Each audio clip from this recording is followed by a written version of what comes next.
Yo, what's up guys, it's ApTreX here. Today we have some great news regarding the development of one of the best Nintendo Switch emulators for Android, which is also an continuation of Skyline. I'm talking about the STRATO Emulator Android. The developers of STRATO Emulator have finally made an huge announcement regarding the progress of the emulator and the work that has taken place in the previous months as well as in February, and the progress seems really promising. We also have news regarding the release date and much more. So before starting, if you guys are new here, hit that like button, subscribe, turn on all notifications as I upload similar videos on my channel. Let's take a look at this announcement. Alright guys, here are all the changes that have taken place in terms of STRATO Emulator's development. So right here you can read that this month ASV continued his work on optimizing GPU while Lynx got most of the JIT done. These are the two main developers who are working on STRATO Emulator Android, who decided that after Skyline was done for, they wanted to continue the project. Anyways, let's take a look at the GPU changes. Texture recreation has been implemented. On the GPU side of things, a new system has been introduced known as Texture Recreation System or TexMan. This recreation system that we originally wrote had many issues and deadlocked often. The new system fixes all of that. So obviously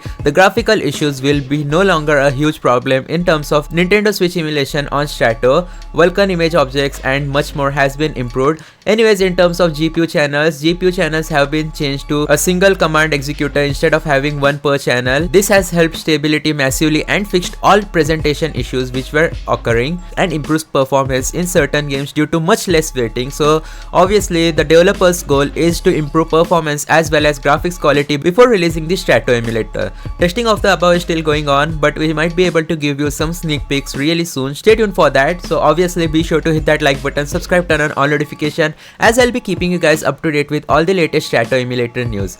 Anyways, JIT changes have also occurred. Now the JIT is ready to run 32-bit games, and it doesn't mean that STRATO emulator will work on 32-bit Android device. It just means that now it supports 32-bit Switch games. So continuing that, 32-bit processes and scheduler has been reworked on. There is also a new system known as SVC context. But anyways, here's the most important part which I wanted to talk about. It is the release date of STRATO Emulator Android. Now this official blog post has been made from the developers of STRATO Emulator, and they have mentioned that they are really happy to announce that STRATO is set to release in the first half of 2024. We'll share all the details on the exact date soon as we get closer to the release, which means that almost within the next 3 months we should have STRATO emulator working on our Android devices. The official build, February is almost over, so yeah, March, April, May and June will be the half of 2024. In my opinion, the emulator might release in early May or early June. There are only two possibilities, and I think it will be the latter one, as I think it might be launched in June 2024, because I remember Skyline emulator project had also been stopped in June 2023. It will mark 1 year anniversary of the development of STRATO emulator. Now let me talk about more stuff such as minimum requirements. I believe that if you have at least 6 to 8 GB of RAM and Snapdragon 680 processor or above, it should be running pretty well. But as for the official minimum requirements, I think it will be Snapdragon 855 processor or above,